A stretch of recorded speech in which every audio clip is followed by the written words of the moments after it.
British প্রধানমন্ত্রী কিয়ার স্টারমারের 4 দিনের চীন সফরের লক্ষ্য ছিল যুক্তরাজ্যের অর্থনীতিতে গতি ফেরানো, উন্নত বাজারে প্রবেশ, কম শুল্ক এবং সরাসরি বিনিয়োগ টানতেই এই কূটনৈতিক উদ্যোগ। এরই অংশ হিসেবে পপ মার্ট লন্ডনে ইউরোপীয় আঞ্চলিক সদর দফতর স্থাপনের ঘোষণা দিয়েছে, যা দুই দেশের অর্থনৈতিক সহযোগিতা দৃশ্যমান সাফল্য হিসেবে দেখছে ডাউনিং স্ট্রিট।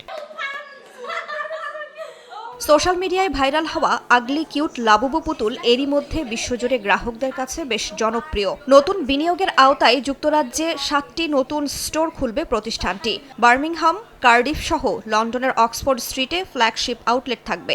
ইউরোপ জুড়ে আরও 20টি স্টোর খোলার পরিকল্পনাও রয়েছে পপ মার্টের।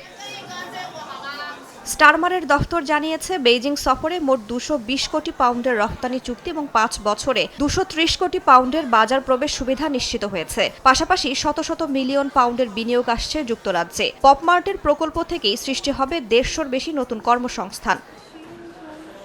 পপ মার্টের পাশাপাশি আরবান রেভিভো কিংবা লাকিন কফির মতো চীনা ব্র্যান্ডগুলোও এখন বিদেশি বাজারের দিকে ঝুঁকছে, আর সেই তালিকায় শীর্ষে উঠে এসেছে যুক্তরাজ্য। রাইসা জান্নাত, সময় সংবাদ।